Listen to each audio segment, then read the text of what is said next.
Hello everyone and welcome to Slash Film Daily for Monday, January 28th, 2019. On today's episode, we're going to stop by the water cooler and to discuss what we've been up to. This is Slash Film Editor-in-Chief Peter Sciretta, and joining me on today's podcast is Slash Film Managing Editor Jacob Hall. Hello, hello. And writer Hoai-Tran Bui. Hey everyone. And that is it, because everybody else is at Sundance. Brad, Ben, and Chris are all in Park City, so this is going to be a half-filled water cooler episode. We thought about holding back the water cooler episode until they returned later this week, but all they would be talking about is Sundance movies. We're going to do a Sundance movie, best of Sundance movie special later this week. So that kind of, cancels that out anyways. So, speaking of Sundance, we have a ton of reviews on the site. Jacob, what do you think are the most interesting of the Sundance reviews filed thus far? Yeah, we published a whole bunch over the weekend and even more today and more coming tomorrow. So we should definitely check out the show notes for links to a whole bunch more. But the ones I want to highlight, Ben Pearson reviewed I Am Mother, which sounds like a very cool post-apocalyptic sci-fi movie, the kind of high-minded, thoughtful science fiction you tend to see at lower budgets at film festivals. You should check out that review for sure. Chris Evangelista reviewed The Farewell, a dramedy starring Awkwafina, who we saw in Crazy Rich Asians and Ocean's 8 last year. And it's a really good review, and the director shared it and was very moved by the review. So the director liked it, and you should like it too. Chris also reviewed Velvet Buzzsaw, the new Netflix movie directed by Nightcrawler's Dan Gilroy, starring Jake Gyllenhaal, about killer paintings. And the reaction to this seemed a little mixed online, but Chris really dug it and thought it was very funny and very silly in all the right ways. Brad also wrote a bunch of reviews for us. Honey Boy, the new Shia LaBeouf movie where he plays his own father and sort of does an autobiographical movie written by him about his own childhood. That sounds like a crazy idea, but the reviews have been very, very positive, and the performances are apparently amazing. Apparently, it really recontextualizes who LaBeouf is as an actor. So definitely read Brad's review. Brad also reviewed The Report, the new Adam Driver movie about the government investigation into torture after 9/11. And it's a very good review. I know him and Chris both loved it to the point where Chris really wanted to review it too. So you have an idea when two critics were both kind of battling over reviews, they both loved it so much. You should definitely check that one out. Yeah, and we have probably a half dozen more that we didn't mention linked in the show notes, so you can find those at slashfilm.com and linked in the show notes.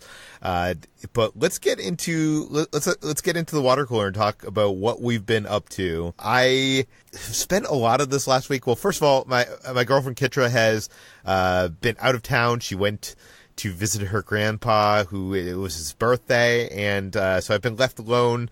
So what that meant is I spent a lot of time thinking about magic. I think I mentioned last week that I kind of decided that now is the time to get things going. I need to get my actual routine that I want to perform at the Magic Castle together, and I've been kind of putting it off, and it's been in kind of development for a long time, and a lot of thinking about it and talking about it, but not actually doing anything about it. Some of my friends have been saying I've been grinding my gears about it. So I think everybody has said that I just need to start going down in I guess they call it the cellar. It's the basement of the Magic Castle, and it's this impromptu space where people, it's almost like an open mic night of for magic, and that's where people get to try out new stuff and improve, and even big famous magicians go there to try to work out new material and stuff like that. But I really want to perform down there, and I have performed there a couple times. I think I mentioned that, but I don't have a routine. So this week I met with a couple magician friends, and we had a couple scripting nights where we each performed one of our tricks and gave each other notes, and we're behind our computers actually in screenwriting software, scripting out our routines. And I think I've made some major headway here, and I'm excited to actually perform this. I think next week. We've each given ourselves 2 weeks to come up with a routine that we're actually gonna go down into the cellar and perform, see if it works or not. Hey, Peter, I have a question about how carefully scripted is most magic? Is this normal? For example, when David Blaine or someone big does a show, are they following a script, or are they experienced enough they kind of have a technical roadmap and they kind of like fill in the gaps with like improvised conversation. How's it usually work, or is this what's the process? Well, it's different for everybody. I would say magic is very highly scripted because you can't really just create the magic out of nowhere. Like, every good magic trick probably has a lot of preparation behind you getting that effect. But the thing that the magicians are saying up on stage or in a close-up room or whatever, that can vary. Like, so if you get a comedy magician or like a mentalist that is dealing with, taking someone out of the audience and having them up on stage with them, and it's more about the interaction between those two. Obviously that's prepped and planned, like there's a plan for it, but that's a lot more of like, I guess, improv'd.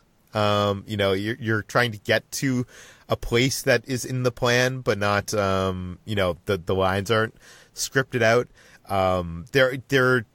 My friend John Armstrong, who is a very successful magician, he does his in an interesting way that's almost, when he scripts his, he doesn't script his as a screenplay format. He scripts it as a flow chart. So, he'll ask a spectator a question, and depending on the answer to that question, like usually it'll be like a question that has like either 2 or 3 possible answers. He has a scripted response based on those answers. And it's almost, if you look at it, it almost looks like that Bandersnatch flowchart that we published on the site of that's how his magic routines kind of work. I hope I'm not giving too much away by saying that, but because that's not giving away any secrets. But I don't know. I'm not sure that I'm going to be scripting down to the word of what I'm saying, but I definitely need to. When I perform, I definitely have a lot of meandering. I need to tighten it up a bit, so I need to at least get like the bullet points down to the bullet points, if that makes sense.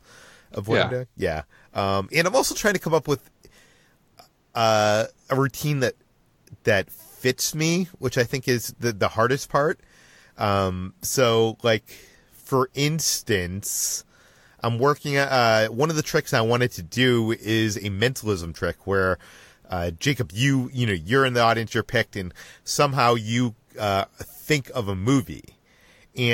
But my character is not a mentalist, so I cannot read minds. So I was trying to come up with a clever way to still use this trick without it being a mentalism routine. And the solution I think we came up with, I still needed to try it in front of audiences, is that, because I've been writing about movies for so long, I know people's tastes in movies, and I am like the Netflix movie recommendation algorithm. So I would ask you, Jacob, a bunch of questions about your movie tastes, and then also a couple questions about your relation to the movie that you're thinking of. And I would then be able to determine the movie based on those things. So it's not I'm reading your mind. I'm coming to it from, a movie recommendation algorithm way. So I don't know. I think that's interesting. That's something that I don't think anybody's ever done in magic. But I'm really trying to make things around movies and me and my personality, which is a lot tougher than it maybe sounds, if that makes sense. It makes sense. I think the idea of a movie-themed magician is actually very cool. Like your tricks all built around movies and iconography that people are familiar with is actually something that I think would really play well, especially in LA. Yeah, and it's also tough because I don't want it to be gimmicky. Like, oh, he's the movie magician. Do you know what I mean? Like that kind of thing. Yeah. But yeah, so I don't know. I'm going to go down there. I'm going to try it out. Like the thing that I have now, the routine that we've been building is definitely not the routine. It's not my goal. Do you know what I mean? It's just the thing to get me, it's the training wheels to get me started and to start going down there and figuring out what's working, what's not, and eventually get to the place that I'm trying to get to. So I know people probably listening to this movie podcast like, why is he talking about magic for so long? So I apologize. But what else happened this week? Kitra was bringing one of her dogs, our Pomeranian, who is named Gizmo, to her grandfather's with her. And the night before she was leaving, she asked me, well, I was in bed already. She was like, can you clip Gizmo's nails? I'll hold him, and can you, with these dog nail clippers, clip his nails? And I thought at the time, I was like, this is not the time to do it. I'm like already like, ready for bed, whatever. Like, I was like, this is a bad idea. So I start clipping the dog's nails, and I must have cut one of the nails too short because blood started squirting everywhere.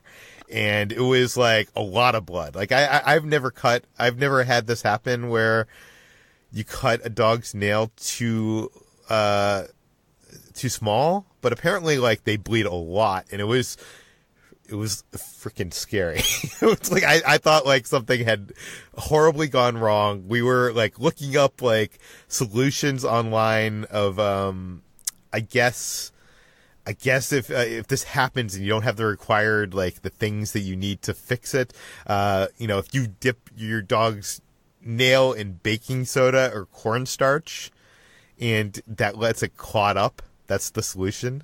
But I basically held my dog for like an hour on his back, like, making it was scary while Kitra ran out to like go get baking soda, and cornstarch, because we had baking soda, and I guess you're supposed to use a combination of baking soda and cornstarch, but he ended up being fine. It was fine. An hour later, he was running around and was his usual self, but like for a while there, he was like sweating and bleeding all over the place. Yeah, I think it was more of just the amount of blood that like scared the heck out of us, because apparently if you don't clot it can become a problem. But alas, I am not going to cut my dog's nails ever again. We're going to bring them to get professionally cut when they get their haircuts. I don't care if it costs a lot of money. I'm just too scared of it now. Like, I just don't want that to happen again. Okay, anyways, Jacob, what have you been doing? Well, this early part of this week and end of last week was some of the busiest time of the site, because we have 3 people at Sundance, so it's been a skeleton crew with just me, HG, and Peter. So over the weekend, I decided I'm going to completely shut down. I'm not going to do anything. I'm going to enter a Zen mode. I'm going to relax, going to recover from Thursday and Friday, and get ready for Monday and Tuesday. So I stayed in, and I watched a lot of TV, and I painted miniatures, which I've been talking about for weeks and weeks now, which is very, very cathartic. It's very, very hypnotic. It's very, very good. It's a very good food replacement for someone who's on a diet like me. Like, instead of wanting the snack, I go paint a new miniature. And I painted some more fantasy metal figures for future, RPG games. I painted more Warhammer 40K stuff, and I put a lot of pictures up on my Twitter and on my Instagram. So if you want to see the fruits of a weekend where I do nothing but paint and watch Game of Thrones, you can check those out now. Yeah, no, I looked at these photos on Instagram. I'm just incredibly impressed by these, Jacob. Like, these look so good. I don't know. Like, you aren't like showing us close ups, so I realize that. But from the photos you were showing us, like, it looks a lot more detailed than I was doing when I was heavy into this whole miniature painting hobby. What I was taught by a guy at the Games Workshop store, actually, was that if the figure can be held at arm's length and look good, that's how most people are going to see it. So even though I'm taking that to heart, like, for example, I'm not painting a figure's eyes, because that would require, so much effort to the point where no one's ever going to see that eye. Oh, I've tried that, and it usually ends up looking horrible. It like looks like one of those like bad toy, like like a bootleg toy with like the eyes like what do you call that? Like a wandering eye. That's what it usually looks like. Lazy eye. Yeah, lazy eye. Yeah. So what I'm doing is, like, for faces and details, I'm using various shading paints and various oils that sort of sit into the creases of clothing and sit into the creases of faces. So from a distance, it creates the illusion of a painted face. But if you're getting close, you can tell, this face is just, detail with shadows. But, for me, a miniature is not meant to be looked at super close. It's meant to be looked at, from a certain distance, and you're painting for that distance. So if I zoomed in the camera really close, you may see some inconsistencies, some areas where it's maybe a little rougher than others. But, I'm painting for the space and distance in which myself and anybody I play with will ever see them. So I have been doing ballet again. So this was something that came about because I talked a little bit about ClassPass, maybe a year ago. And I've been doing mostly just hot yoga on ClassPass. But recently I invited my roommate to to try it out. And when she had her first like 2-week free trial, she gets like however so many credits so she can try out like a bunch of different classes. So she asked if I wanted to come along with her to do a ballet class. And I actually used to dance ballet when I was for about 10 years. I danced since I was like in kindergarten through like high school sophomore year. So this was something that I had been part of my life for a long time. I was like 15 when I stopped. So about 11 years. It's been 11 years since I did ballet. And it's honestly like riding a bike again. It was a lot of fun to just kind of get back into the positions and moves and realizing that you remember more than you thought. But I also did realize that I was better at retaining the dance routines than I back then than I am now, because you were able to memorize things or see something and then like immediately be able to recreate it. Now I'm like, I have no idea what I'm doing anymore. But it was really nice. I think I'm gonna keep doing it because it's just nice to sort of go back to something that was a really big part of my life for a while. I had even like at that later point of doing ballet, I had gotten to the level where I could go on point shoes, which is like the shoes that you have that have like a little wooden block at the end. And so you do like a little more advanced and kind of scary. But it was fun to do it again. I was just like in a adult basics class, so it was very like back to basics, but it was good to sort of get that going again. That's very cool. Magic to me was something like that where, I did it as a kid and then off and on throughout high school, and I kind of put it away for many years and then kind of came back to it and fell in love with it again. Jacob, is there anything like that for you? Oh, goodness. Also, I love as a kid is dead, so I don't know. I used to all things I used to do as a kid. Like I was like, I want to draw. I want to draw and build Legos and tell stories, and none of that happened. So who knows? Still time for me to write that great American novel, Peter. We'll find out. By the way, I went to the Magic Castle again this week with someone who is Andy Bach, who is a Lego artist. So he produces like these like 2D Lego mosaics, like pieces that are hung in like, art museums and stuff like that, and they sell for lots and lots of money. And I didn't know that there was I didn't even know there was a like, market for that the people were buying like, these big framed Lego like images, and like some of them are abstract, some of them are, reproducing, actual thing, like places and people and things. But I don't know, it's crazy. So you Jacob, never give up on your dream. You could be making money as a Lego artist today. I'm gonna be the Banksy of Legos. I'm gonna go around people's homes. I'm gonna tear down their walls at night, replace them with Legos, and see how things go. So. Yes. that would be funny. And then you videotape it and you release that video on YouTube, and then make lots of money on the video advertising. Until I'm arrested for tearing down people's walls. Yeah. Okay, let's move on to what we've been reading. Jacob, you're the only one that's been reading stuff this week, so what have you been reading? The past few weeks I've been reading Battle Angel Alita, the source material for Alita Battle Angel, and I finished the volumes I had, so I decided to go, while I waited for the next volume to arrive from Amazon, I decided to fill in another manga blind spot, and I took HT's advice after literally 2 years of her talking up Fullmetal Alchemist by Hiromu Arakawa. I hope I'm pronouncing that name right, HT, am I? I think so, yeah. I decided to start reading the manga. I know she's a huge fan of the anime, and so I figured eventually HT and I are going to do a thing where we talk about anime. At some point it's going to happen. And so I'm doing my homework right now with the manga, and I'm about halfway through the first hardcover volume, and I'm really enjoying it. The basic gist of this is that it's a fantasy series set in sort of a Industrial Revolution Europe fantasy setting, following two brothers, Edward and Alphonse, who used alchemy to try to bring back a dead mother.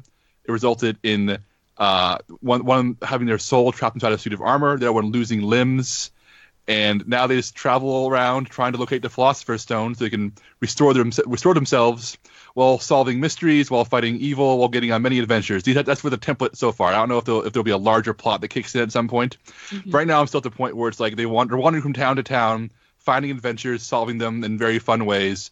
And it definitely has that sort of Saturday morning cartoon vibe of each story arc wraps up pretty neatly. But I really, really, really, really like the characters and the comedy. And I really like the way the powers of the two characters are used. I mean, one of them's a big walking suit of armor, and the other one is able to, pretty much touch the floor and use materials on the floor to make a weapon to fight in that scenario. And it's, very anime. It's very fun. And after the sort of there are elements of Alita where I was kind of like, ew, this is a little icky, even when it's good.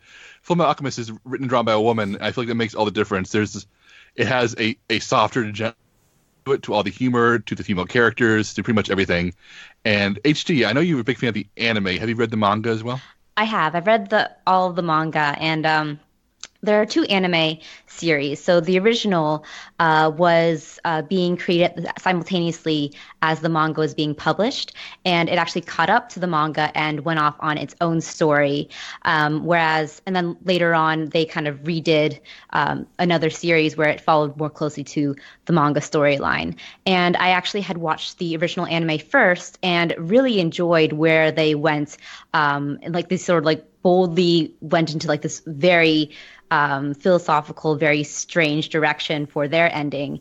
And while the manga storyline is really great and it has some fantastic characters who enter in later on, I have a soft spot for the original anime because I think that it touches on some sort of philosophical and comments on race as well, that the other one, which is more story driven, does not quite get to. But I'm really happy you're reading it. I love this series so much, both the manga and the anime, and both versions, even though I'm one of the few defenders of the original series. But I think it's a great shoujo manga, shoujo being geared more towards the boy demographic, action adventure kind of stuff, but it appeals to everyone, and that has like both comedy, humor, and some more sad and honestly depressing moments. Have you gotten to Nina yet? I have not. No, I'm okay. Pretty early on. I'll say this much. The weirdest comment I can say this may sound backhanded, but this Fullmetal Alchemist makes adult me had the same feelings that 11-year-old me had about Dragon Ball Z back in the day, which is I probably wouldn't enjoy Dragon Ball Z like it did when I was a young child, but it awakens the same sense of like joy and adventure that show did when I was a much younger person. Awesome. Well, it does get much darker towards the end. Not even towards the end, about like maybe 1 or 2 more volumes in, and it's definitely one that gets much more heavy-handed than you would expect this sort of fun action adventure series to go. All right, so well, I'm looking forward to that. Yeah. How big are these mangas, like the volumes? They're, go ahead, H. well, it's been a while since I've read it, but they're not that long. I think you can get through one in like a day, even less. So is it like a traditional style where it's like the size of like one of those like Scott Pilgrim books? Yeah, I think the paperbacks are. I'm actually reading the hardcovers. Okay. Because I like hardcovers a lot and they look fancy. And I know each hardcover is 2 volumes of paperbacks, so they're slightly larger, both in thickness and length than the paperback versions, and there'll be half as many of them when they're all set and published. However, the Battle Angel Alita hardcovers I've been reading, which also cover 2 paperbacks each, are actually full-size books. They blew them up into very larger books compared to the original printings. But the Fullmetal Alchemist paperbacks Fullmetal Alchemist hardcovers are much smaller than the Alita ones, but they're also much cheaper. These are traditional mangas. I'm sure there's a lot of people listening out there that have not dipped their toes in this. So you're reading right to left, right? Yeah. And it took me maybe 5 minutes to get used to, but once you get used to it, it's like not a thing at all. Like I was really worried that like I'd get confused, but I think that once you understand, if you know how to read a comic book, you can read a manga. And that was my main concern, was that I would be so used to Western comic books that I would screw it up and get things out of order, but it hasn't been an issue at all. It's very easy to read, and once you get used to it at first. But yeah, I have lots of memories of reading them at my local like Barnes & Noble, which and drinking like a huge frappuccino and sitting on the floor while reading them. So this is I'm glad that you're getting into it. I'm really excited. I love Fullmetal Alchemist. I feel like I used to also use Barnes & Noble as almost like a library. You'd go there and you'd find a chair, you'd bring like a stack of books and just like spend the day there like reading through. Like, I don't know, but I feel like people don't do that anymore, at least not in Los Angeles, in the city. Like, is that something that people still do? I visit my Barnes & Noble pretty regularly, and when I used to live in San Antonio, I saw it all the time, but not in Austin. So I don't know if it's a regionalized thing or not, but I know I used to see it. It's not much anymore. Yeah. Okay, let's move on to what we've been watching. I am not at Sundance this year, guys, and I was anticipating that I wasn't like I kind of wanted a year break, and I mean last year I wasn't there because of breaking my wrist, but I was kind of in pain, so that kind of that was occupying me. I didn't think I was gonna miss it, but oh, do I miss it? And maybe it's because, Kitra's out of town. I'm in the home alone and looking at my Twitter feed, and all my friends and colleagues are having fun seeing all these movies early, and I'm getting a lot of FOMO not being there.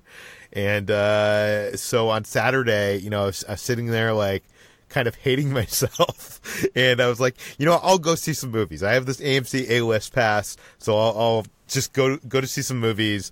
I went and saw a double feature. I saw Serenity and The Kid Who Would Be King. I was able to work it out so that I didn't have any break. It was like the exact timing I needed. Serenity, we talked about last week on the podcast a little bit. HT kind of went into her spoiler review. I had no interest in seeing this movie until I found out what the surprise was from HT.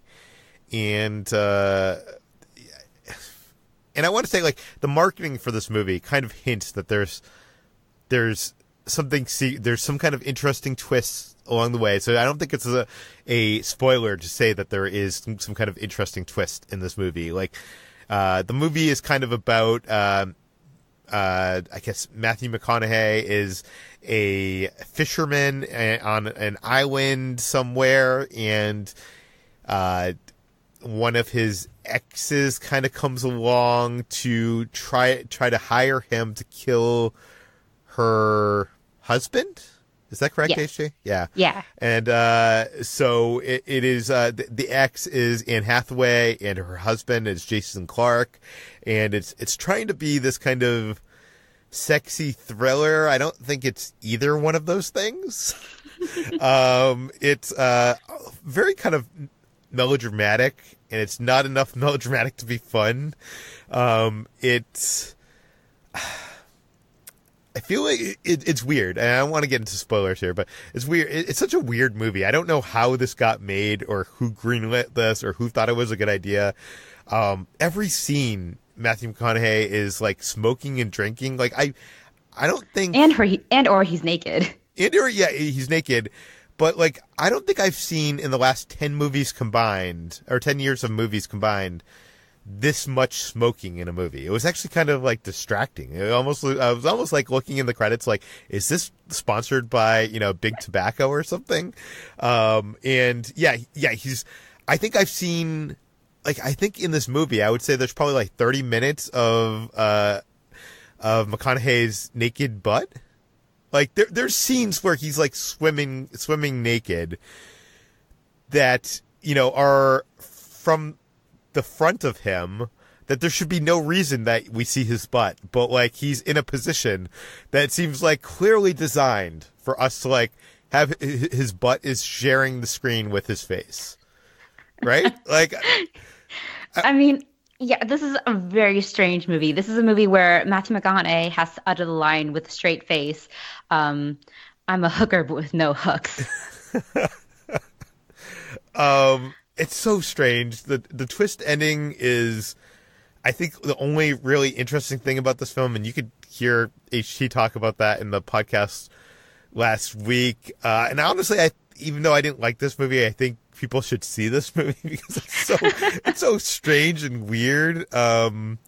I wish. Actually, I was wondering about your reaction, Peter, because when I was watching it, I had no idea what the twist was going in, and I wondered after the fact whether, like, knowing the twist or knowing that there even was a twist would take the wind out of the sails for this movie. Because I feel like 99% of my experience of just like, I don't know, of being like entertained or being flabbergasted by this film was just not knowing the twist and experiencing that twist. Yeah. So for you, did that work? I do think it lost a little for me knowing what it was, but there are.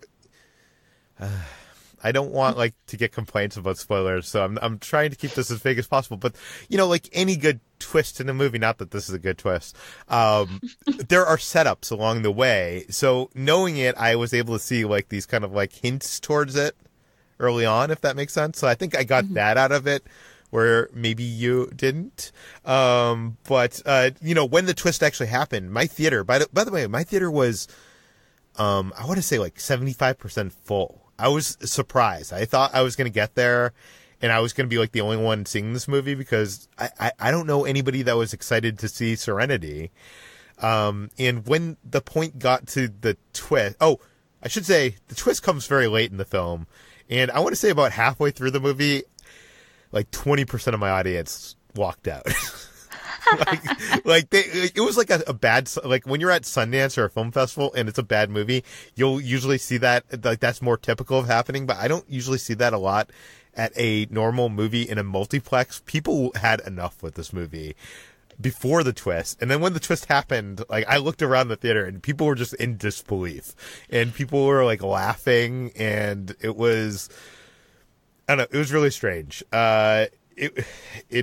People started leaving then too, and I think the twist in this movie is interesting, and I wish almost the movie was about that. I wish like the twist happened like 30 or 40 minutes into the movie, and then the movie explored that in a way, and I can't say what way because I feel like that'd be giving up too much. But HC, I know you talked about this movie last week, but for people that didn't listen to that episode because it had a clearly kind of spoiler-ish title to it. What did you think of Serenity? I thought it was a baffling film. And I thought that it wasn't good, but it's sheer just audacity of that twist and coming out of nowhere with something that was completely out of left field, but also ludicrous and ridiculous. Gave me a little respect for it, even though it does not work on any level. So yeah, I'm just I think I enjoyed it a little bit more than you, just because I was like, I don't know why this is happening or what is happening, but I'm kind of along for the ride. But yeah, it's such a strange movie. I don't know how two Oscar winners are in this film. And they're giving it their all, too. Like, they deliver each line with the most dedication. Yeah, I just want to say that when we published HT's review, I wanted to go submit to Rotten Tomatoes, and I said, HT, is this a positive, negative review? And she had to really think about it. We ended up giving it a fresh rating, but we had to really think about whether this was a rotten or fresh movie. It's one of those kinds of decisions that was just like, it's not clear what this is. We have no idea what this movie is. Yes, I didn't know, and I honestly don't know if that was the right decision. I think that yes, because it's just so out there. I'm fine with that fresh rating.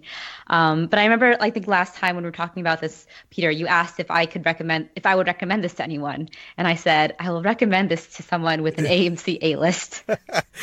Yeah, no, and the thing is, I would recommend people see this. Maybe not in theaters. Maybe wait. Yeah, if you have A-list, then maybe waste your time in theater. But wait until it's on HBO or something, Netflix. But even though I don't think I would even give this a rating that's like maybe like 4 out of 10, like, which is not a good rating, I think people should see this movie because it's just so insane. It's so insane that this exists. Like you need to see it to believe it. But after that, I saw The Kid Who Would Be King. This is another movie I kind of wasn't interested in seeing. The only reason I wanted to see this movie is it's directed by Joe Cornish.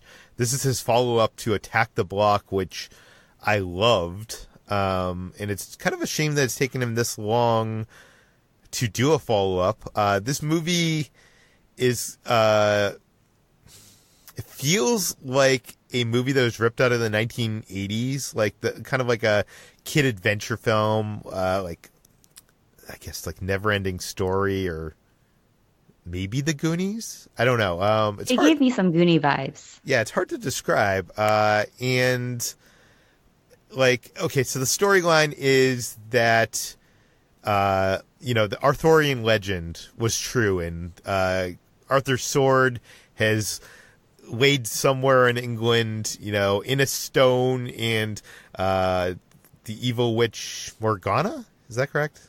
I think Morgana, yes. Would someday come back to this world, and there would be another person like Arthur to pull the sword from the stone and take on that mantle of trying to vanquish that evil. And it ends up being this kid who, am I correct that this is Andy Serkis's son? It is. That's so strange. He doesn't look anything like Andy Serkis.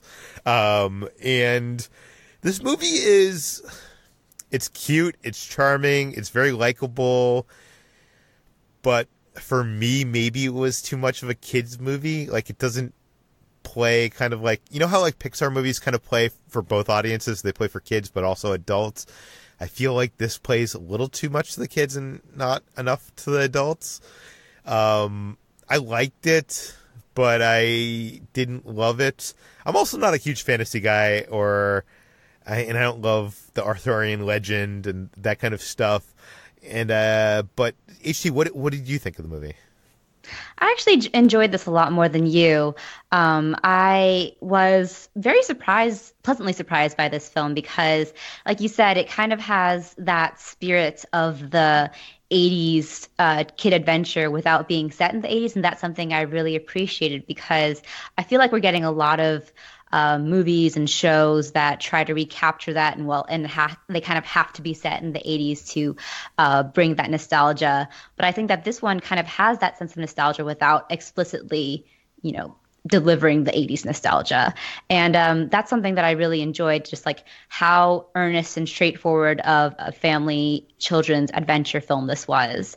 And it just reminded me of films that I enjoyed when I was a kid, and I kept thinking throughout this movie that if I were 10 years old again, I would probably be watching this movie a lot.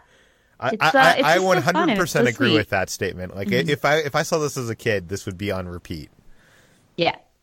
And I do have to say, Rebecca Ferguson plays Morgana, which was a surprise to me. I was like, oh, what's she doing in this movie? And she is also just giving her all, and is surprisingly sexy in it too. I was like, wow, she's wearing like a skin-tight suit and kind of writhing around in this children's film. And the guy who plays Merlin is also doing a lot. He has this face I that didn't looks like it. I did not. Yeah. And it's weird too because like he's playing a young version of Merlin, but like it switches between an older version of Merlin played by Sir Patrick Stewart, and I almost wish it was just Sir Patrick Stewart as Merlin. Yeah. I mean, I like Patrick Stewart in that too, but I did kind of like what the young Merlin was doing. And he looks very weird too. He looks kind of like that typical British teen actor, but just like stretched out. And he was, I have to say, just like giving this very bizarre, very offbeat performance that I kind of admired. So I thought it was a little weird, but I liked it for like this kind of movie that it was. And I actually like this movie quite a bit. Yeah, I feel like the nitpicky side of me also got to me a little bit. Like, I understand that like a movie like Goonies has tons of problems if you look at it as adults, but I saw it as a kid, right? Yeah. And this movie like has like things like King Arthur's sword is found in like the concrete of like a building that's being destroyed. I'm like, how did it get there? Like, this is not well explained. And then like it's a fantasy, Peter. Yeah, but like, why not put it in like an actual rock somewhere that, or like some kind of like dig site, or make sense. Like Merlin in the first 10 minutes of the movie, I think Merlin appears and he needs to get to this place that's like far away. So he convinces these two cops to drive him there, right? And then when the cops drive away, he turns into an owl and then flies into the school. And I'm like, if you could turn into an owl, why did you need to convince two cops to drive you to this school? Because you need a good comedic bit to keep the kids interested. I don't know. It's just I know that's ridiculous to criticize. I totally understand that it's ridiculous to criticize this movie on that level, but to me it was like the logic of the movie did not make sense to me. But yeah, no, I mean, like I felt like I brushed off a lot of the logic just because it's kind of the nature of the kid adventure film, where it's from like the perspective almost of the kids, and like you kind of just brushed through it. Like they're in a lot of mortal danger at all times. I'm surprised none of them got impaled by like swords or pieces of rebar, but it was just like kind of fun and frolicking type of movie. I liked it. It seems like HT liked it a little bit more than me, but I think we both agree. If you have kids, this is a film that you should probably go see while it's still in theaters, because I bet you it's going to be one of those films that's like out, in theaters for like a week before, sadly.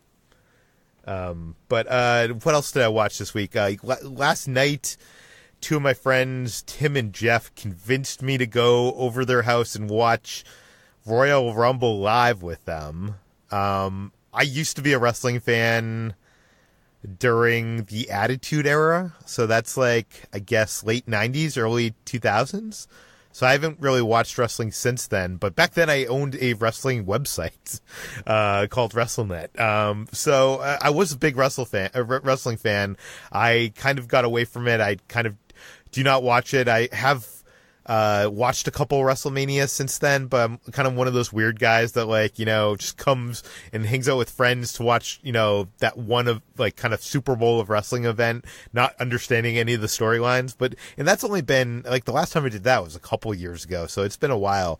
Royal Rumble was always one of my favorite wrestling pay-per-views, because what it is this 30 people get a number at random, supposedly, in the storyline. Okay, I'm talking in the storyline, guys. They get a number at random, and in the beginning, the first two people come to the ring and they start fighting, and then traditionally every 2 minutes, the next number gets pulled and that person goes to the ring. And basically it's whoever is the last man standing at the end.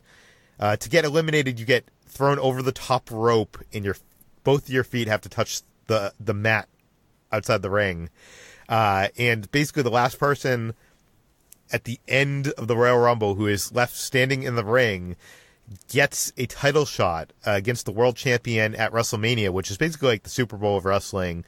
So it's kind of like this big deal, and it's always a fun match to watch because there's fun things you can do with it.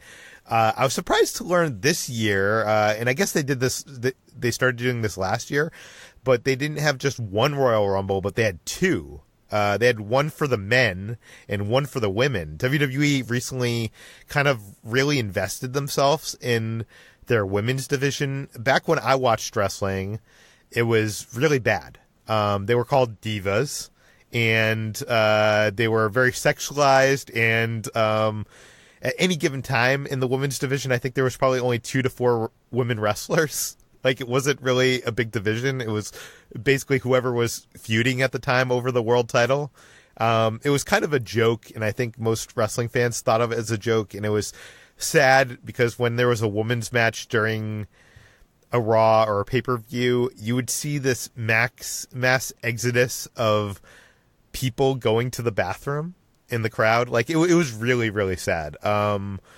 But it seems like now they've really taken it up a notch. Like, they actually have a lot of competitors. They had 30 people in this women Royal Rumble, and some good wrestlers. And it like really seems like the wrestling fans are really into it now, which I'm kind of happy about. And what else was I surprised about here? Now, before, you used to watch wrestling pay-per-views on pay-per-view. You would have to spend like $60 to rent it on your pay-per-view service on your cable company. Now, WWE has their own network, which you can get on any like set-top box, and basically subscribe for like a monthly fee.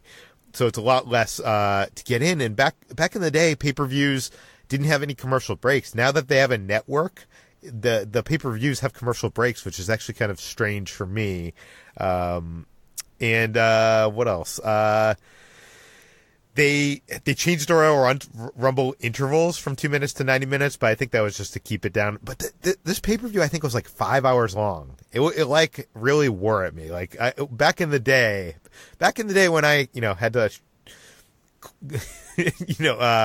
walk uphill through the snow to school and all that bullshit. The pay-per-views were 3 hours. Now it's almost double that. It's kind of it's too much for me. It's still fun seeing there's like wrestlers like Kofi Kingston who do these like insane stunts where they're like thrown over the top rope and they're able to like hop on one foot and run on the railing and somehow get back into the ring without touching both of their feet on the mat. And that's always, I think, one of the things that makes the Royal Rumbles fun. The other interesting thing was in the Royal Rumble this year, and I'm probably talking too much about wrestling and we're going to get complaints here. I promise this is not going to be a thing because I'm not that enthused about wrestling. But in the men's Royal Rumble, during it, one of the woman wrestlers came out, and her name's Nia something. She's a cousin of The Rock. And she basically beat up the person who was coming down to the ring, ran into the ring, started clearing house. And this is actually kind of a surprise because usually WWE, because of, the possible politically correct pitfalls of this, does not allow women and men to wrestle together. I think it's been many years since a man has done anything physical to a woman in the ring in WWE, at least according to my friends there that were explaining everything while we were watching it.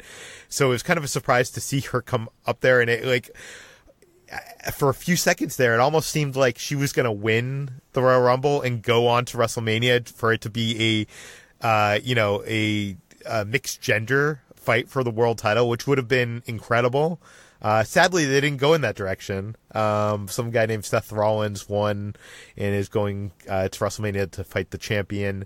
But it was a fun night. I think I would have enjoyed it more if it was like 3 hours long. But it's really interesting to see how the world of wrestling is kind of catching up to to Hollywood in this kind of like era where people actually want to see, women represented in this even this form of entertainment, which I think is very testosterone driven.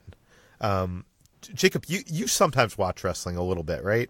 I don't watch it, but I have friends who are really into it, and they keep me apprised as to what's going on because I find it fascinating. I find the world of wrestling fascinating. I find the idea of how it works fascinating. I find the idea of how the storylines work and how these people are actors, stuntmen, and soap opera actors, more or less all at the same time. There's nothing more satisfying to me than hearing somebody who's really, really smart, like, and knows how it works, talk about wrestling. And I know I'm lucky to know a few people like that, and have even a few of our writers on the site are like that and have written before. And you're right, Peter. Wrestling is really, really changing. Like, there's a wrestler who's very popular named Daniel Bryan who recently came back from a very serious injury, and he's a heel now. He's a villain, but his whole shtick is that he is a super liberal, working class defender of millennials who hates the baby boomers. And his big heel speech in the ring a few weeks ago went viral on Twitter, where I watched it, was him staring down Vince McMahon, the head of WWE, the founding guy, the big main villain of the show. And just for 2 minutes, he went on the most angry rant imaginable about how baby boomers have destroyed the world and how he's going to destroy WWE because of how Vince McMahon and his kind have destroyed America and the world and business and nature. And at first the crowd's booing a little bit because, like, yeah, he's the heel. Then you hear him kind of stop booing, like, oh, he actually really believes this. He's probably right. And it's like a really fascinating, amazing moment where, like, the heel of the show is, like, turned into this hugely super liberal political guy who really has a point. Wrestling is fascinating. I'll never watch it. I don't want to sit down for 5 hours and watch Royal Rumble. But, like, watching clips of certain moments remind me that this is a fascinating thing. Yeah, it's really interesting. HT, have you ever watched wrestling? I have never in my life watched wrestling. Okay. You're probably better off for it, but but I do think there is some enjoyment there, and definitely when you get on the level of, I think, what you're talking about, your friends, and that was the level I was on, where you're kind of tracking the stuff that's going on behind the scenes that's influencing the stuff you're seeing on screen, and like there's some really interesting stuff of like, you know, what is happening that actually is real versus what is planned. And that what is real, actually, stuff like that happens way more often than you think on these shows, and it's a very fascinating look if you're like following, like, you know, the Wrestling Observer, Pro Wrestling Torch, and all those kind of like publications. It's fun to watch it on that level, I think, even though it's fun to watch it on the level of you're just believing the storylines, but I think it's fun to watch it from more of an educated standpoint. But that is all that I've been watching. Jacob, what have you been watching this week? Well, since I didn't watch any movies, I continued our marathon of Game of Thrones. My wife and I rewatched it every single year, and we just started season 4. And so far, still love Game of Thrones. I think season 1 holds up. Season 2 holds up. Season 3 has a massively terrible subplot, but still holds up. And of course, season 3 ends with one of the most tragic episodes in TV history. I still remember watching it and reading it for the first time and being shaken to my core. And like, it's still upsetting all these years later. But entering season 4, it's where the show is at its absolute best. I mean, season 3 ends with so many main cast members dying, and season 4 kind of feels like refreshed and all the better for it. And season 4 is also adapting the back half of the best book, which is the best part of that book. So season 4 is just Game of Thrones at its absolute best. It's never better than this, and so much goodness in season 4. I'm thrilled to keep on watching it. You know, and I'm getting a lot of ideas. So as we get closer to Game of Thrones returning for its final season, I'll be having some stuff to write about on slashfilm.com. I'm brainstorming some ideas about lists and articles and things that have been spurred up by this rewatch. And so are we going to have a Game of Thrones writers' room episode of the podcast?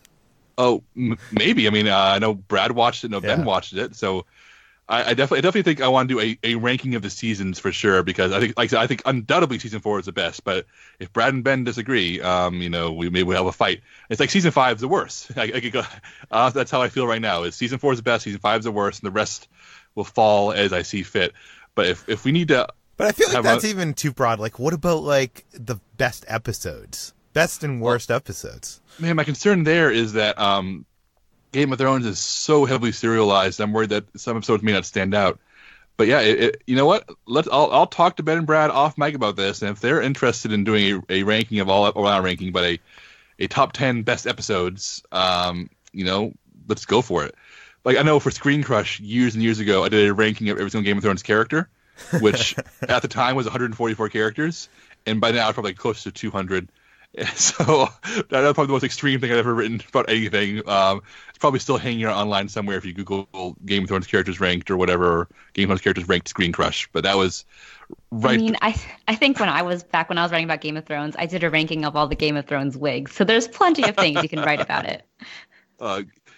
Worst Game of Thrones subplot, number 1, Theon being tortured for season 3 for 10 episodes, and it's terrible.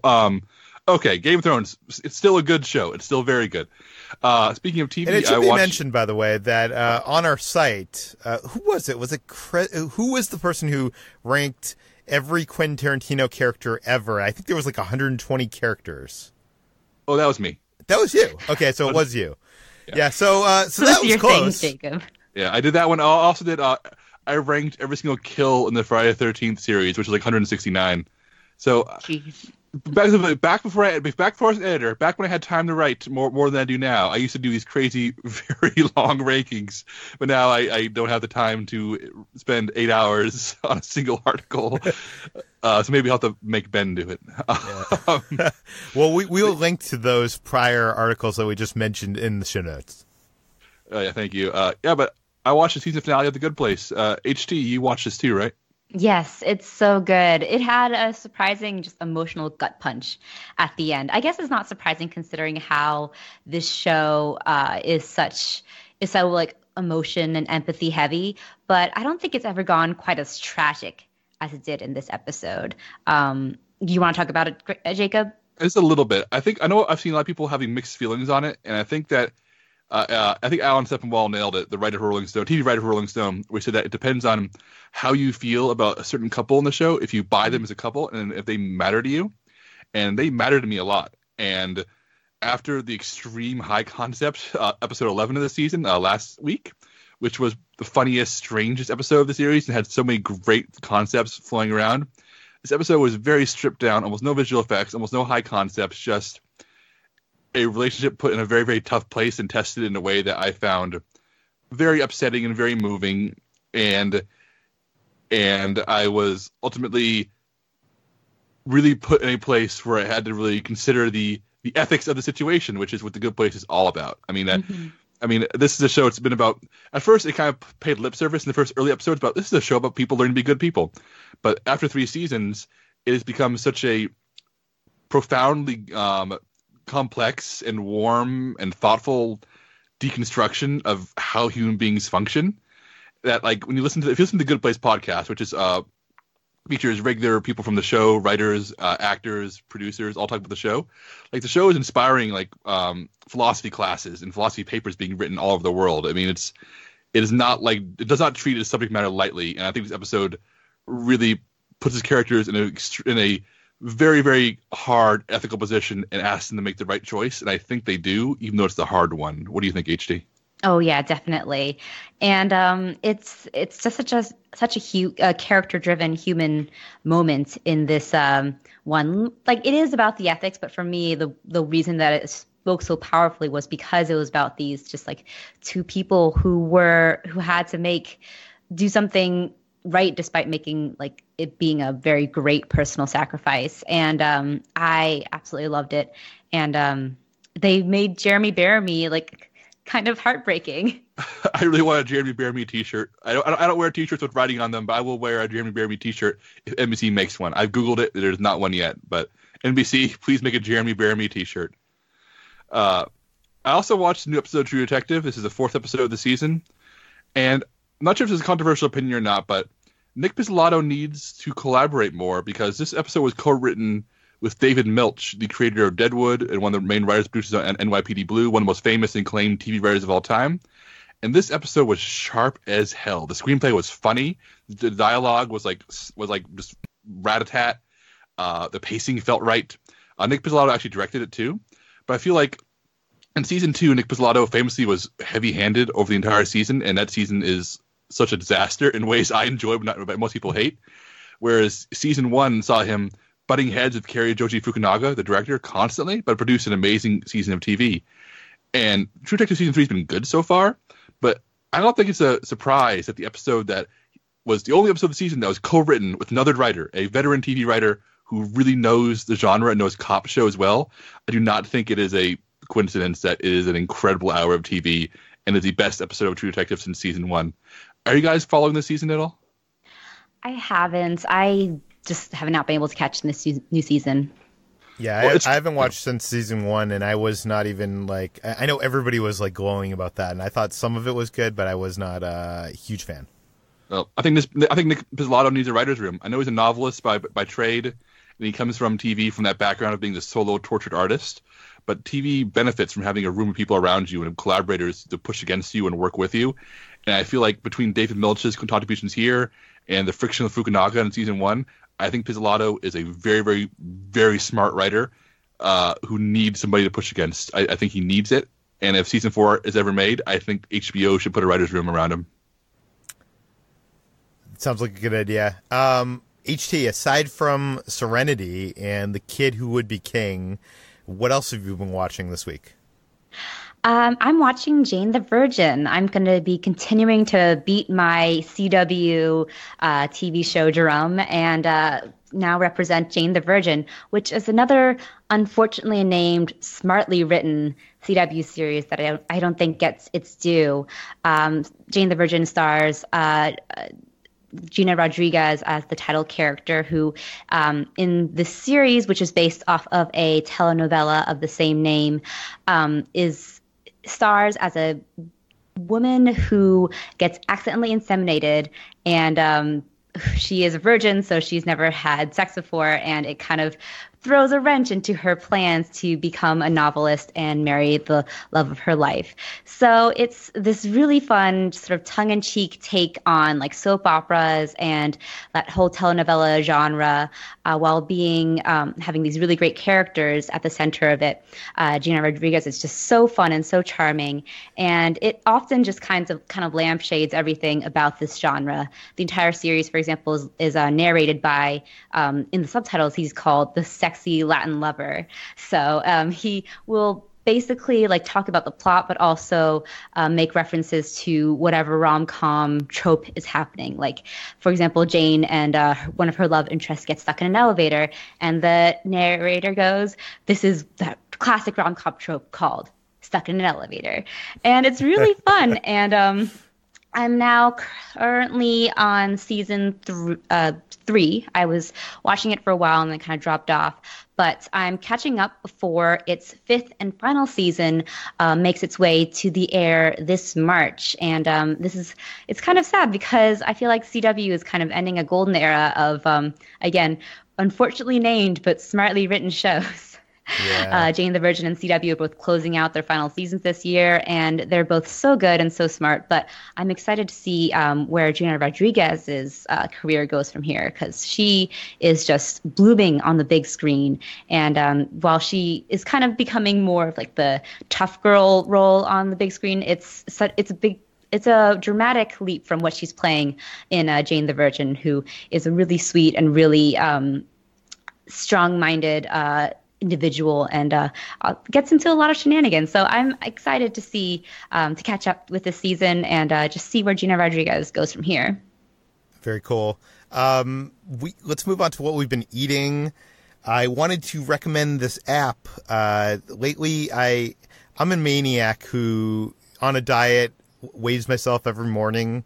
And, if my body weight goes up even a little, I really internalize I beat myself down. But, obviously if you're going to weigh yourself every day, it's going to fluctuate. It's going to go up and down, up and down. And eventually, obviously, you're going to have this downward curve. I was able to find this app that I wanted to recommend people who are dieting. It's called Happy Scale. And it's at least on the iPhone app store. I'm not sure if it's on Android. But basically, this will tell you a bunch of things. It does a ton of features. Like, it will give you your weight loss trends, like how much you've lost in the last 7 days, how much you've lost in the last 30 days, how much you've lost in the last 90 days. It will, but the thing I like about it is it kind of gives you a moving average. So it will show me what my 10-day best is for the lowest weight, but it will also show me like what the average is. So if one day my weight spikes up by like 1.5 pounds, which can happen and has happened, that won't be affected that greatly by the moving average. The moving average is averaging, the last 7 days of like what it is. And it's a lot easier to see that. And also the app has like these milestones. So you always feel like you're coming close to a smaller goal than like your end goal. Jacob, I know you aren't doing, you're not weighing yourself. You have a whole different method, which I totally respect, because this method of weighing yourself every day can eat at you sometimes. But I love this app. So I want to recommend that to anybody out there that is also on our adventure with us. I also went to AMC theaters this past week to see those 2 movies, and I was surprised to see that they've started adding some low-carb snacks. Like, they've added like these cheese crisps, and it's not like anything like groundbreaking, but it's kind of crazy that keto is kind of blowing up to the point that, like, the biggest movie theater chain in the US is now adopting options other than, eating a hot dog without the bun, which is not something I would recommend to anybody, but it's something you could do. Jacob, what is the struggle been like for you recently? Today was a really rough day because as my Instagram followers, all barely any of you know, I'm trying to take photographs of myself in a goal shirt every week as opposed to weighing myself. And today's shirt picture was so negligible over last week. I decided not to post it, which threw me into like sort of a panic attack of what am I doing wrong? What am I doing wrong? And the answer is probably nothing. The answer is you're not going to have huge noticeable differences every week. So that's the downside to not weighing myself, because I thought I'm going to obsess either way. I think I'd rather obsess over fitting in a shirt than obsessing over numbers. That's where I'm sitting right now. But yeah, I wish they would have more low carb snacks down here in Austin, because the Draft House is a nightmare of for keto people. You can get a hamburger without a bun, but it still costs you $15. And it's just like, we used to have pork rinds on the menu years ago, and they were delicious, like really in-house made pork rinds served still warm, and they were wonderful. But nope, those are gone too. So I really, really wish that there was better options down here, and I would kill for some cheese crisps or for some wings that weren't made with tons of flour. If you go to your wing place, make sure they don't have flour in the mix, because that'll screw you. Yeah. I will recommend, though, Strive Cake Mix. I bought this at a specialized grocery store called, not specialized, but a little bit more niche grocery store called Central Market here in Austin. And this is a cake mix that will make you three net carb cupcakes. And if you make them right, they can dry out pretty easily if you're not careful. If you make them just moist and get them perfectly baked, they taste really, really delicious. And so you can have a cupcake for 3 carbs. And my wife, being a very smart person, took some cream cheese, took some baking chocolate, and some Strive sugar, and mixed it all together. Did some of her magic and created a 1-carb chocolate frosting. So we now have a 4-carb dessert that tastes really, really good. I mean, like, if I had a Strive cupcake a month ago when I wasn't dieting, I'm like, oh, this is kind of an okay cupcake. But a month into a diet, it tastes like a cupcake you would eat, when you aren't on a diet, because your body is adjusted to not having sugar. So a diet cupcake tastes like a real cupcake. So Strive, I'm not sure where it's being stocked elsewhere outside of Austin, but check online, check your local stores. It's been a lifesaver. Yeah, I'm sure it's on Amazon or something. I would also recommend, if you haven't tried it, Jacob, there's a company called Good D's. It's run by this lady named Dee. Produces a bunch of baking mixes that are low sugar, low carb. And I love the blondies and brownies, and they're so good. Yeah, so I highly recommend that to anybody out there who's also on this adventure with us. HT. Brad's not here this week to talk about the good things he's been eating to offset all this dieting talk. So what have you been eating? So I'm continuing my adventures in Vietnamese cooking. And in my Instant Pot this week, I made a Vietnamese dessert called Jia Dot Chang, which is a sweet rice pudding with black-eyed peas, which sounds weird. But it's just think of it like, there's bread pudding and everything. So this is kind of a pudding made with sweet rice, black-eyed peas, and a coconut sauce. And it's a common Vietnamese dessert that I made in my Instant Pot so that it would accompany my cousins in New York, Zol, dinner, which is, I've talked about that before. It's the death anniversary for our relatives and ancestors that we occasionally hold in their honor. And this was my uncle's death anniversary. And we had a dinner at my cousin's apartment where we all made some Vietnamese dish. 3 out of these cousins all work in restaurants, so I was a little nervous about making something for all of them. But I followed a Instant Pot recipe that my mom made for me and made this dessert, and it was a hit. And I probably used a little too much sugar, but it was delicious and sweet and gooey and all kinds of good stuff. I wish I could try it. Sounds good. Let's move on to what we've been playing. Jacob, you've been playing a lot of tabletop games this week? Yeah, I actually had 2 board game nights, which was really fun. First night, we played a bunch of games I've talked about before on the show, but also played a game I just picked up called Treasure Island, which is recommended by my favorite board game website, Shut Up and Sit Down. They gave a glowing review, so I figured I'd check it out. And this game was a blast. My entire group loved it. And as the name implies, it's based very loosely on Robert Louis Stevenson's Treasure Island novel, where one player is Long John Silver. And they've been in prison. The crew is mutinied, and they've locked up Long John Silver and put him in an island on the island. In a prison on the island. And Long John Silver has a little map in front of him, a little dry erase map, a glossy dry erase map. He gets a little marker and draws an X on his map, a tiny X to mark where he's hidden the treasure. And the rest of the crew has a set number of days and turns to find the treasure. And the board itself is also dry erase. So they can interrogate Long John Silver. Long John Silver can give out clues. And he's allowed to lie twice in the game about certain clues, which he marks with tokens. Every time he puts down, he lies. Every time he tells a hint, he puts down a token face down. And 2 of those tokens are allowed to be lies. So players don't know which ones are lies and which ones aren't. And the way it works is they'll be told, it's north of this, it's south of this, it is not in this area, it is within 3 miles of this. And you literally use dry erase markers, compasses, rulers, and other various tools to draw on the board and mark off the board where you have been, where you don't think it is, where it could be. And by the end of the game, the map is just this mess of scribbles and notes and the area. And it's as long. I play Long John Silver, so I'm watching the group narrow in and cross off more and more of the board and get closer and closer and closer. And it's very, very intense to play Long John Silver because you're watching him get closer to your treasure. Because at the end of the game, Long John Silver can escape from prison and head for his treasure. If he gets there first, because he knows where it is, he wins the game. Otherwise, what's really fun is that the entire group's working together to find the treasure. They're constantly sharing hints. They're sharing what they've learned. But they're also allowed to lie to each other because whoever finds the treasure first is the only winner. So the group works together as much as they can until it becomes until it becomes a bad choice to do so. So it's really, really fun for Long John Silver because he's watching this entire team work against him, find his treasure, narrow it down, and then in the last few rounds, all the other pirates turn against each other and start withholding information and saying, "I'm not going to help you. I need to find the treasure." So it's a really, really fun, dramatic, funny game. So you're always laughing, even as you're getting frustrated because you don't know where to find the treasure.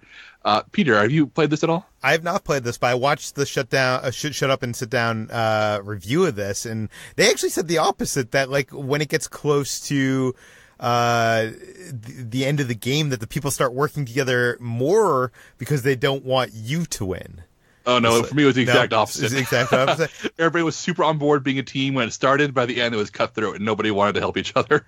I totally want to play this game. This sounds totally up my alley. And how does it, is it kind of fiddly with, because you're writing with, what do you call those, right erase, markers on, this board? Is that, It was at first, but we'll get the hang of it pretty quickly. I found it very forgiving. Everybody has their own personal little board and with smaller measurement tools, and there's a bigger set to use on the board itself. And once everybody got the hang of it, we had no problems with it. I mean, the big issue is that certain colored markers don't show up on the board as well as the black. So if you want to mark your own, for example, if you were playing as the orange character, and you use the orange marker to mark where you've been, it doesn't show up as well. And one solution is to go buy more black markers, but then you can't, distinguish which lines are yours. And it ultimately matters, how much do you want to squint. And we're totally fine with the marker situation. Yeah. What else have you been playing?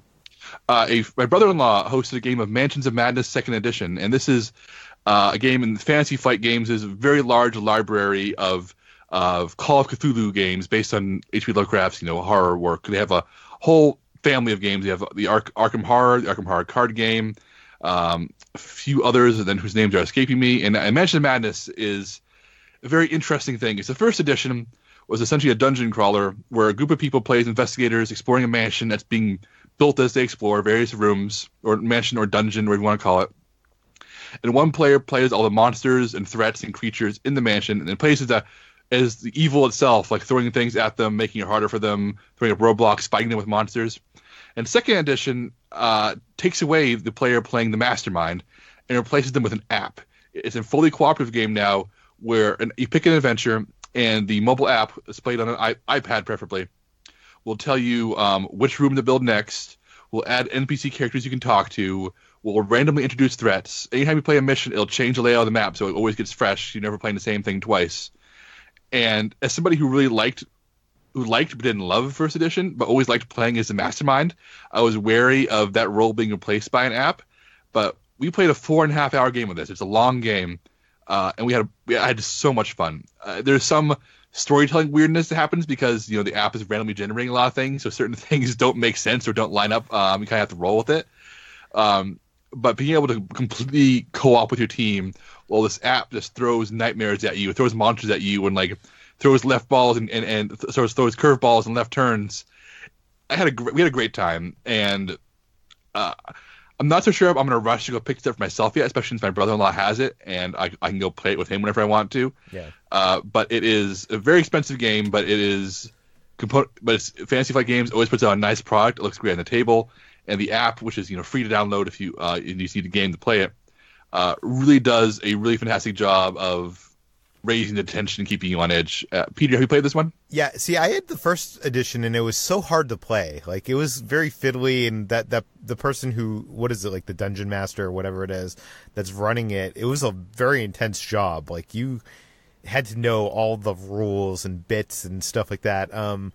The second edition, I think, might be one of my favorite games of all time at this point.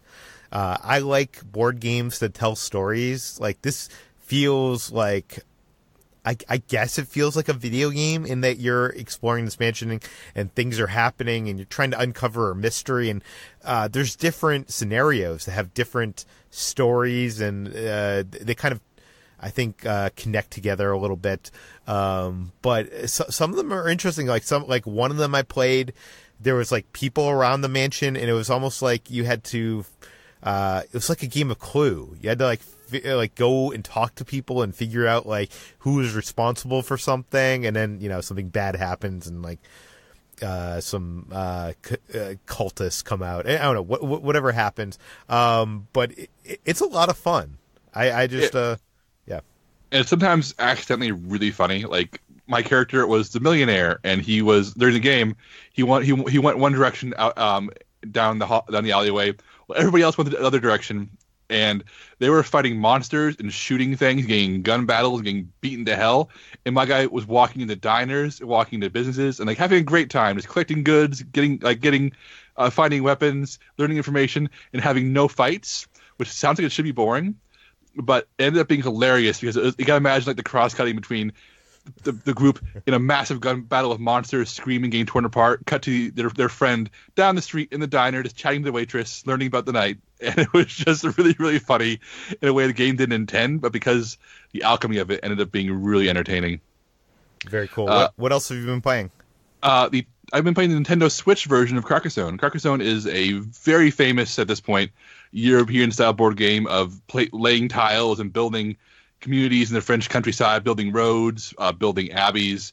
It's a classic. It's a genuinely great game, and I picked up the digital version of it. It's on Nintendo Switch for $20, which is half the price of the physical version. And while I won't be giving up my physical copy anytime soon because I still love it, this is a really, really strong implementation of the game. I mean, if you wanted to like crash on a couch and have to set up a game, or pass around the Switch, in a mobile situation, like maybe you're on a road trip or in a hotel, it works extremely well. And for $20, it's really worth it, especially if you know the game already. I don't know how the tutorial works because I went straight into it because I know the game so well. So I don't know if it's going to teach you really well or not.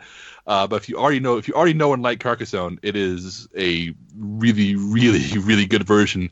I've played so many terrible digital versions of board games that when I see one that's done with so much care and love, that I'm very happy to spread the word. Peter, how are you on Carcassonne? I like Carcassonne, and I have played the iPad version of it, which I'm assuming this is somewhat of a port of, and it's very good.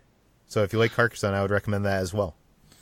All right. And finally, I picked up the Resident Evil 2 remake, which I discussed very briefly last week with the new Resident Evil TV series. I have not played it yet. I'm playing it tonight, so on our next Water Cooler episode, I'll give a full report on how the Resident Evil 2 remake plays. Okay, so we've gone almost an hour and a half with only half the staff. How did this happen? Was it me going overboard about wrestling and magic? I don't know, because I feel like we were talking about less movies this time than any other episode. Maybe it's magic. Yeah, maybe it's magic. I do want to mention one last thing. I mentioned a couple weeks ago. I was talking to HT about her bullet journaling, and I got inspired to start journaling. I'm not necessarily doing bullet journaling. I'm doing more traditional journaling with this app called Day One, which I talked about last week on the podcast. And I just want to say how much I'm loving this and how I didn't anticipate how therapeutic it would be to kind of like let out your inner thoughts and what's going on and like frustrations and even just like, you know, getting down like people you're like, I met a bunch of new friends this week and writing that down and having that down like in paper where I, you know, in a digital form where I can search for later on and, you know, get access to. It's just so refreshing and so actually like also like I feel like it almost you know in my past I've gone to like what do you call it, therapist, psychologist, whatever, yeah, one of those things where you talk whatever. I feel like this kind of does that half of that job. Obviously you're not getting the analysis part of it, but just getting your thoughts instead of like it boiling up inside of you. And it's I'm not even saying like anything like bad is going on in my life, but just like, you know, being honest with yourself and being able to put that onto paper is just so therapeutic and so it just feels so good. And I'm just enjoying it so much. And it's also like I have a bad memory of things, and I feel like me writing down what's happening every day at the end of the day, it is giving me a much better recall of this stuff. I know that's probably not the purpose of journaling, but it's a unexpected side effect for me at least. So I'm enjoying that. HT, do you feel with your bullet journaling that you get any of those unexpected side effects that I've mentioned?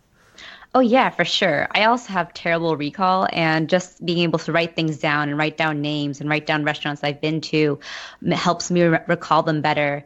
And like I even write down like little stories or little anecdotes that stood out to me during the day, and it helps just kind of make the past, I don't know, few months or whatever feel like less of a blur. Yeah. Totally. I would recommend journaling to anybody out there. I mean, you don't have to download an app like Day One, but I am really enjoying Day One. I'm even like allows you to put like photos and stuff into there. So like, you know, if I take an Instagram photo, I'll include it in that day's journal so that like if I look back at it in a year, I'll be able to kind of like not just read what's going on, but see it. So it's kind of cool. But okay, we've gone long enough. Like I said, we've done the normal sized water cooler episode with half as many people. I don't know what happened. HG says it's magic. I don't know. But you can find all the stories we mentioned on today's podcast in the show notes, including all the Sundance reviews. This podcast, Slash Film Daily, is published every weekday on iTunes, Google Play, Overcast, Spotify, all the popular podcast apps. Please feel free to send us your feedback, questions, comments, concerns to peter@slashfilm.com. And please go to iTunes, rate and review this podcast, tell your friends, spread the word, and we'll see you tomorrow. Hey, Peter. Do we really have to do this, Jacob? You only got two people to tell jokes to. Or are you going to tell double the jokes? They're not jokes, Peter. They're the truth. Okay. We've discussed this at length before. But according to this book, according to the gargantuan book of insult, offense, and infantry by Louis A. Safian, for HT, the only way she can make up her mind is to powder her forehead. What section is this from? Oh, I get it. Yeah. This is from the dumbbells section. Wait, I don't get the HT one. Why does she have to powder?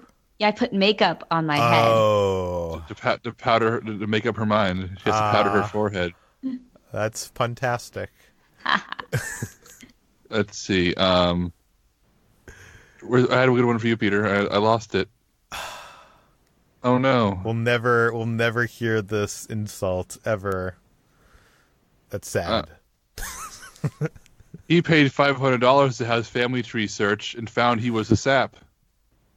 That's you. So are we really going to end it after two insults? I don't even know how we do this. How do we end the podcast with only three people? I don't know. I guess You should insult yourself, Jacob. HT must have a sixth sense because there's no evidence of the other five. Ah. And Peter can go safely into the wild country inhabited by headhunters because they have no interest in his. What about Jacob? Jacob is a genius who's very smart.